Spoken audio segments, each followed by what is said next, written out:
Hello everyone. Today our team will be presenting our analysis of the Maxim's Cakes business case. I'm Claire, and together with my teammate Isabel, we analyzed Maxim's brand strategy and market opportunities. So Maxim's Cakes is a Hong Kong-based bakery chain founded in 1972 under the Maxim's Caterers Group. Its presence is especially notable in MTR stations where many branches cater to daily commuters. However, their business has started to decline, especially during the post-pandemic era. Overall, it saw a decrease in the number of stores from 156 stores in 2018 to 137 stores in 2023, when there was in fact an increase of around 150 stores in the wider industry over the same period. So the industry is growing, but Maxim's Cakes is declining. What is the problem? Well, the stated problems are, first of all, that Maxim's Cakes is an aging brand.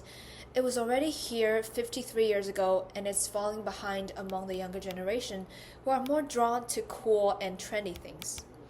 And second of all, it was stated that the public are now living a healthier lifestyle, but Maxim's products are factory made, so it might not be the best choice for people regarding health. And third, they're facing competition from online stores run by artists and celebrities, so they're paying huge license fees just to remain the authorized seller for some products, but it's very costly. And last but not least, their political stance played a part. The company was labeled a blue company, which was against the yellow anti-government protesters composed mostly of young people. But are these the real problems? Well, first we have to understand Maxim's Cakes, so let's take a look at their SWOT analysis. The strengths of Maxim's Cakes include big market share, competitive pricing, innovative and seasonal products such as mooncakes, and they also are popular among elderly segments, and they also have competent staff and simple setup. So if we look at this, we can conclude that these are actually the strengths that are very suitable for a cost leadership company. And as for weaknesses, they sell factory-made products, they are paying huge license fees, and they're also an aging brand with a deep-rooted political stance, and they also have limited budgets. For opportunities, they have the room to go for a multi-brand strategy, and as the head of business Sonia Tai had mentioned, they can harness the social value of cakes. And lastly, their threats include the healthy lifestyle of a public, a crowded industry, and competition from physical and online stores. So now let's take a look at Maxim's Cakes business model canvas. Their customer segments are separated into older generation and younger generation. Their value propositions are affordable pastries and easy access. Their channels include station-based stores, which are the majority, and they also have street-front shops and online website. For customer relationships, the older population tend to have a sentimental attachment to their brand, which is why they would buy their things more than the younger generation would. As for revenue streams, the main way they make their money is through sales of bread and pastries, of course. And their key resources include a large network of stores, factories, and the head of business, Sonia Tai herself. As for key activities, they develop and produce pastries, and they also do marketing. For key partners, they have strategic partners and brands like Disney, Sanrio, Ferrero, Oreo. And last but not least, their costs include development costs, production costs, marketing costs, and license fees. So now we have more of a thorough understanding of Maxim's Cakes business. My teammate Isabel is going to tell you our insight and what we think their real problem is. Now, let's identify the real problems behind Maxim's declining performance. Our first insight is that the close readership strategy clashes with the emotional value of cakes. Cakes are not just food products. They carry emotional and social value, used for celebrations, gratitude, and love. but Maxim's low-cost factory-made positioning making the products less exquisite, which contradicts this emotional meaning. Second problem is that Maxim is doing too much ineffective innovation. In 2024 alone, the company launched over 110 new products, including several co-branded cakes. However, innovation alone does not guarantee success. The problem is that these new products fail to connect with customers. These are some products that Maxim innovates currently. Many of the innovations, including thin or character cakes, don't look appetizing to modern customers. They often appear too artificial, almost like plastic toys rather than real delicious cakes. As a result, even though Maxim invests in developing new items, these products don't trigger the emotional appeal or desire to purchase. The same applies to co-branding products, or still, they come with high licensing fees that smaller online bakeries don't have to pay. In other words, this partnership generates cost, but not much value. Next, we also found that the core problem is not about the lack of innovation, but the lack of brand relevance.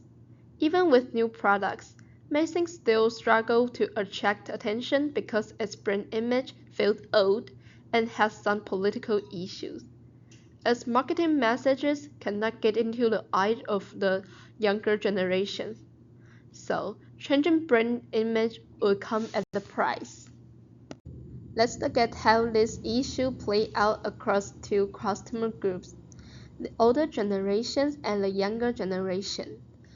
Older customers are highly price sensitive, value convenience, and trust Maxim as a familiar local brand.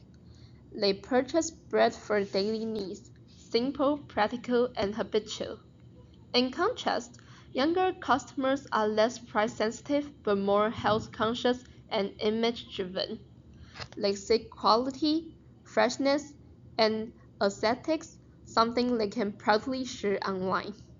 They also associate Maxim with an outdated or politically blue image, making it harder for the brand to emotionally connect with them. Clearly, the preference of the older generation align with Maxim's current strengths. However, if the brand continues to rely only on this aging customer base, it was shrinking over time, being slowly phased out by changing demographics. Our main goal is to increase revenue to ensure long-term brand development by building on existing strengths while expanding into new opportunities. To address these challenges, our recommendation focuses on a dual strategy: consolidate the old, capture the young. For the existing customer base, we suggest continuing the cost leadership strategy. This segment values affordability and accessibility, so we should keep offering affordable breads and patches. These are daily essentials with stable demand. Maintain convenient access by focusing on NTR station stores, where the older generation shop frequently, and continue offering special discounts for elderly customers to strengthen loyalty and reinforce the brand's community image. In short, the goal here is to protect the stable base, keep Maxim as the trusted local bakery that customers have known for decades. At the same time, we recommend launching a new sub-brand that targets the younger, more premium segment. This will follow a focused strategy, emphasizing health, experience, and brand image over price. The new brand would highlight cakes made with higher quality, healthier ingredients, and appealing appearance that attract young consumers. In the short term, this brand should sell online and invest in digital marketing and influencer collaboration, especially through Instagram Reels, to build awareness and credibility among young audience. At the same time, Maxim's strong innovation capability can be utilized under this new brand.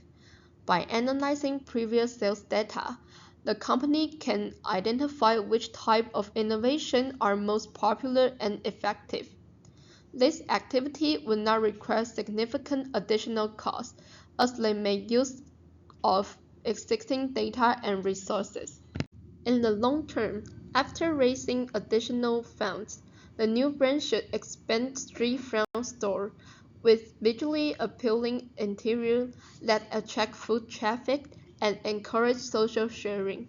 In these stores, we should install ovens to provide freshly baked cakes, which would appeal even more to younger generation.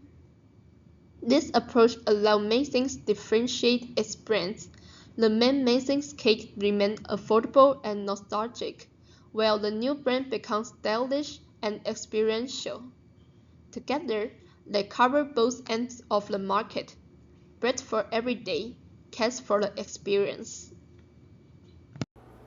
To wrap up our presentation, Maxim's Cakes is facing the problem of a declining business, and our insights is for them to modify their cost leadership strategy, think about their over innovation problem, and work on their product appearances. Our recommendations for them is to increase revenue and develop long term. So they should go for a multi-branding strategy, creating a new brand that sells exquisite products and attracts younger generation. This is the end of our presentation. Thank you so much for listening.